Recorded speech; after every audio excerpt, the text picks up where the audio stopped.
आपका हमारे चैनल पे स्वागत है। इस वीडियो में हम आपको बताने जा रहे हैं कि क्या हमारे कर्मों का फल मिलता है।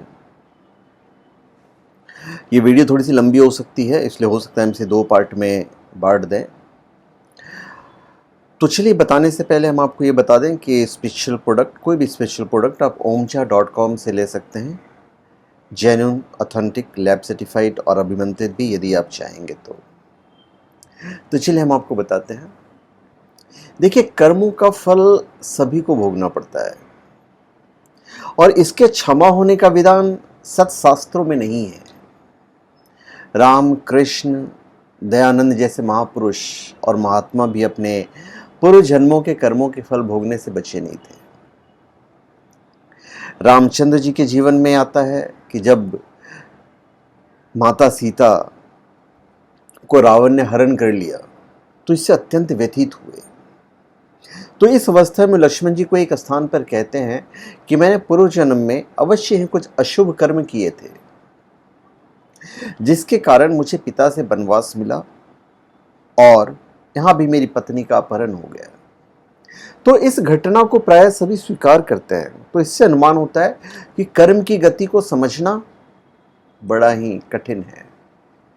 कर्मों की गति बड़ी गहन होती है। कर्म की गति जानने में देवता भी समर्थ नहीं है, मानव की तो बात ही क्या है।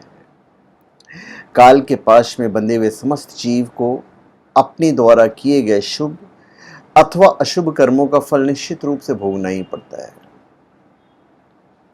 मनुष्य कर्म जंजाल में फंसकर मृत्यु को प्राप्त होता है और फिर कर्म फल के भोग के लिए पुनः जन्म धारण करता है। पृथ्वी पर जो मनुष्य देह है, उसमें एक सीमा तक ही सुख या दुख भोगने की क्षमता है।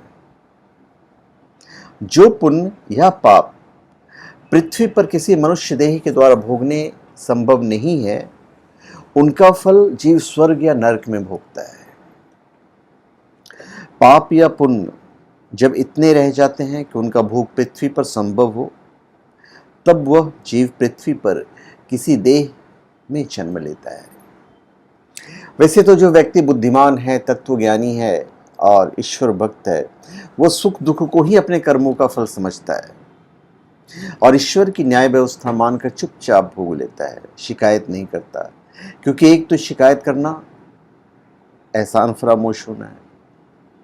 भक्त कभी भगवान से शिकायत नहीं करता, बल्कि हमेशा हर हाल में उससे राजी रहता है, उसके प्रति अहोभाव से भरा हुआ रहता है।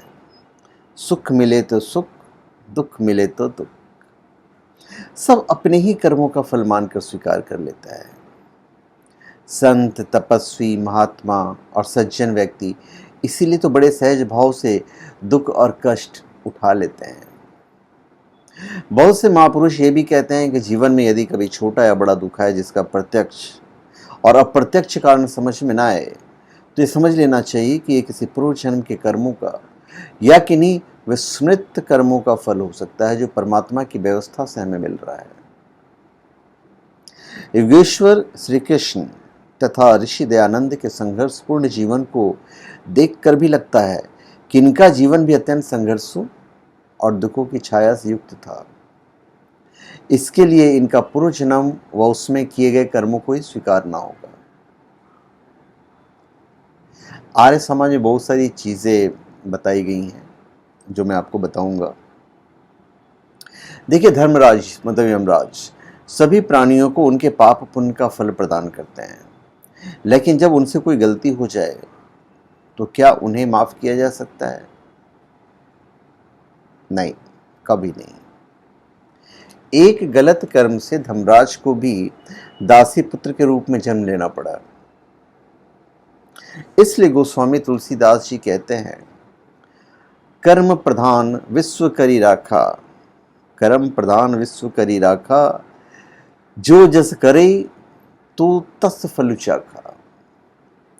जो हम बोते हैं वही हमें कई गुना होकर वापस मिलता है और प्रकृति की इस व्यवस्था से सुख बांटने पर वो हमें कई गुना होकर वापस मिलता है और दूसरों को दुख देने पर वो कई गुना होकर हमारे पास आता है। जैसे बिना मांगे दुख मिलता है, वैसे ही बिना प्रयत्न के सुख मिलता है। कुछ एग्जाम्पल मैं आपको बताता हूँ। एक बार की बात है जो विद्वानों ने कही है। प्रसिद्ध नामी डाकू अपने साथियों के साथ एक धनवान व्यक्ति के घर पर डाका डालने गया। अब उस धनवान का घर एक मंदिर के साथ बना हुआ था। सभी डाकू मंदिर में पहुंच गए और सबके पास हथियार थे। रात्रि के समय उस समय मंदिर में कथा चल रही थी। विद्वान उपदेशक कर्मफल सिद्धांत को समझाते हुए शास्त्रीय प्रमाण देकर बता रहे थे कि मनुष्य को जन्म जन्मांतर में किए हुए अपने शुभ और अशुभ कर्मों के फल का अवश्यमेव जो फल है भोगना ही पड़ता है। बिना भोगे कर्म छूटता नहीं। अब इस उपदेश को जब प्रमुख डाकू ने सुना तो अपने गुप्त स्थान से कथा पर आकर बैठ गया। उस डाकू को स्थानीय लोग पहचानते थे, अतः सभी लोग एक एक करके भाग खड़े हुए। कुछ ही देर में ऐसा समय आया कि वक्ता और डाकू के अतिरिक्त कोई नहीं था। डाकू ने वक्ता को कहा कि यदि कोई मनुष्य 1000 अच्छे काम करे और कुछ थोड़े से बुरे काम करे तो क्या फिर भी उसे उन बुरे कर्मों का फल भोगना पड़ेगा? वक्ता ने निर्भुकता पूर्वक बिना डरे हुए उत्तर दिया कि मनुष्य को अपने प्रत्येक शुभ कर्म का फल सुख के रूप में और प्रत्येक अशुभ और पाप कर्म का फल दुख के रूप में अलग अलग भोगना पड़ता है। बिना भोगे कोई कर्म छूटता व क्षय को प्राप्त नहीं होता। अब इससे उस डाकू का हृदय परिवर्तन हो गया। उसने चोरी और डाका डालना छोड़ दिया और धर्म की दीक्षा लेकर धर्म का कार्य करने लगा। डाकू रत्नाकर को पाप पुण्य का रहस्य विदित होने पर वो ऋषि वाल्मीकि बन गए। और आप लोग सभी जानते हैं, हो सकता है लोगों को समझाने के लिए कहा गया हो कि भाई वो डाकू थे या जो भी है, पर कर्मफल सिद्धांत का निष्कर्ष ये है कि हम जो भी शुभ और अशुभ कर्म करते हैं इन्हें ही पुण्य और पाप कर्म भी कहा जाता है। एक दिन महाराज धृतराष्ट्र की बारे में आपको बताता हूं।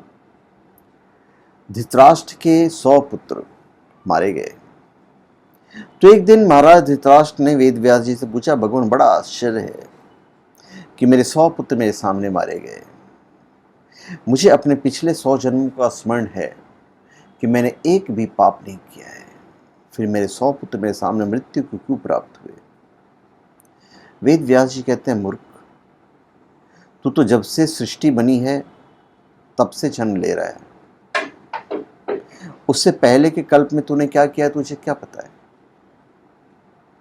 महाराज धृतराष्ट्र के अंतःकरण का अंधेरा छटने लगा और उन्होंने वेद व्यास जी से अपने 100 पुत्रों के मारे जाने का रहस्य बताने की विनती की। तो वेद व्यास जी कहते हैं, 100 जन्मों से पूर्व तुम भारतवर्ष के एक बड़े ही प्रतापी और धार्मिक राजा थे।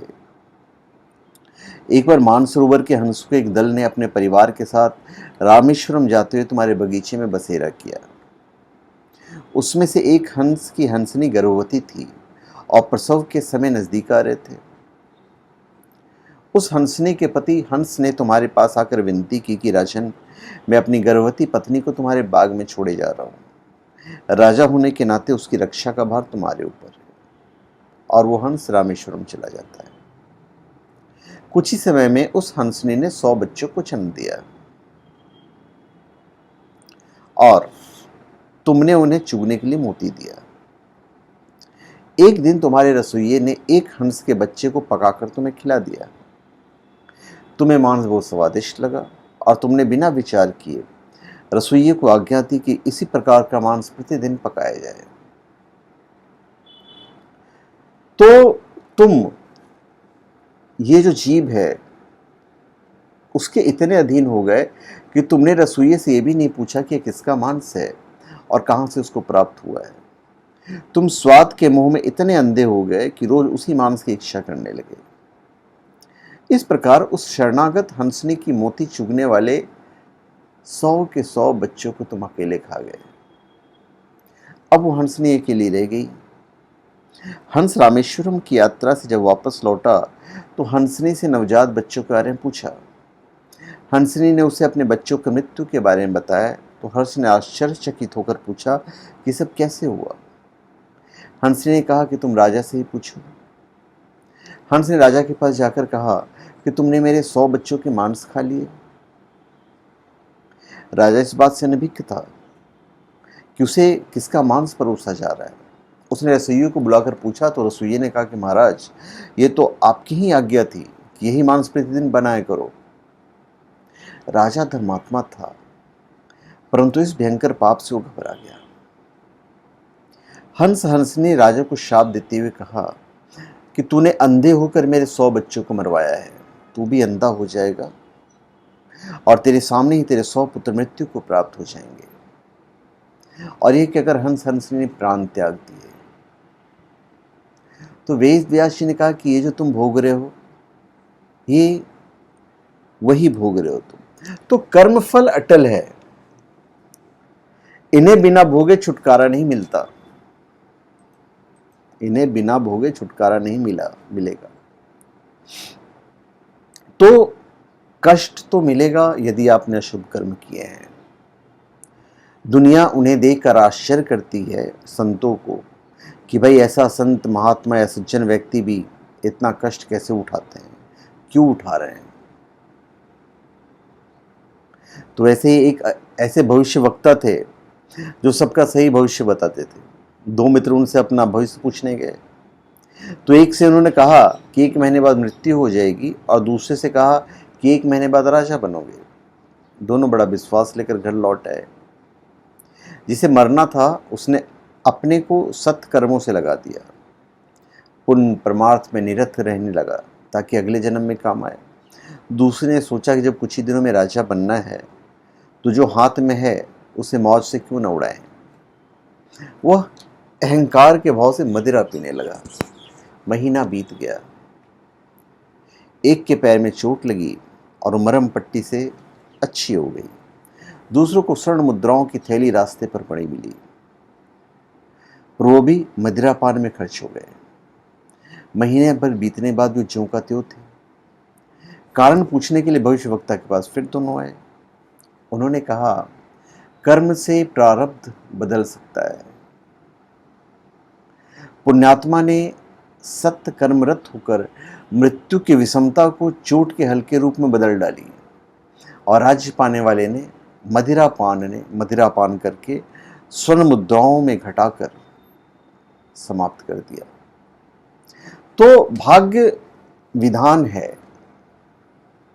तो उसे कर्म द्वारा बदला भी जा सकता है। तो आपको कर्म अच्छे करने हैं। ऋषि दयानंद ने इसे ही आर्य समाज का चतुर्थ नियम भी बनाया है। नियम है, सत्य के ग्रहण करने और असत्य को छोड़ने में सर्वदा उद्यत रहना चाहिए। हमें मनुष्य जीवन को सार्थक करने के लिए वेद, उपनिषद, दर्शन, प्रक्षेप सहित हमें क्या करना चाहिए? वेद, उपनिषद, दर्शन, प्रक्षेप रहित मनुस्मृति सहित अनिवार्य रूप से ऋषि दयानंद कृत सत्यार्थ प्रकाश, आप ऋग्वेद, इन सब ग्रंथों को बार बार अध्ययन करना चाहिए, मनन करना चाहिए। तो कर्मफल अटल है, इन्हें भोगे बिना छुटकारा नहीं मिलता।